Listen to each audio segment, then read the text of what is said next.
5ই জুলাইয়ের বিপ্লবের সূচনা হয়েছে, বিপ্লবের পরিসমাপ্তি এখনো হয় নাই। আপনাদের you must be vigilant against the intrigues rendered by vested interested quarter. আমাদেরকে সচেতন থাকতে হবে এবং আমাদের যে অর্জন 1000 যুবক শাহাদত বরণ করেছেন, লক্ষ লক্ষ মানুষ আহত হয়েছে। আহতদের দেখলে মন কাঁদে, এটা নাই। গুলির আঘাতে নাকসহ এটা নাই, লোকটা বাঁচিয়ে আছে। আমরা তাকে 1 লক্ষ টাকা দিয়েছি। জিব্বাটা না রে, কথা বোঝা যায় না। ডাক্তারকে বললাম কি বিদেশে পাঠাবো?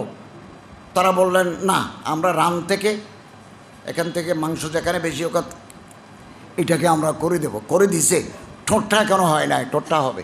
কী অবস্থা! 2 জনের 2 চোখের ভিতরে গুলি। ডাক্তার বললো যে আর দেখবে না।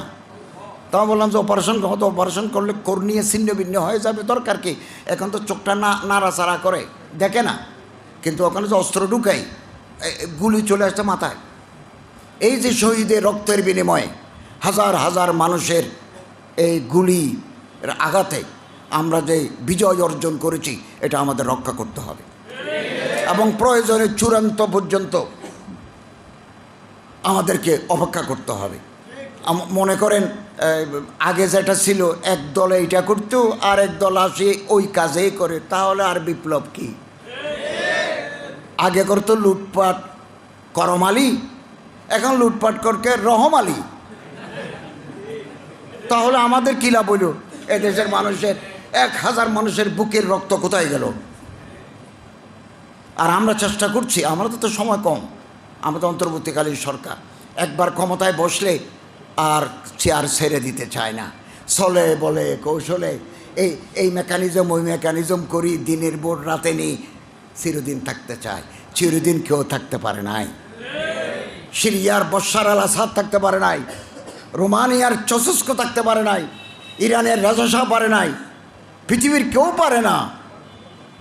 বরঞ্চ নির্ধারিত সময়ের পরে ক্ষমতা ছেড়ে দিয়ে ইলেকশন দিয়ে অন্য দলকে আসার সুযোগ করে দিলে পরের বার আপনি আবার আসবেন।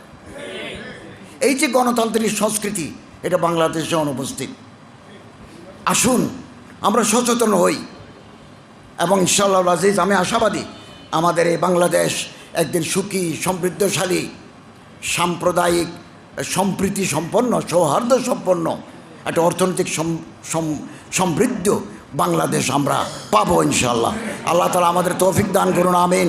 ওয়া আখিরু দাওয়ানা আলহামদুলিল্লাহি রাব্বিল আলামিন।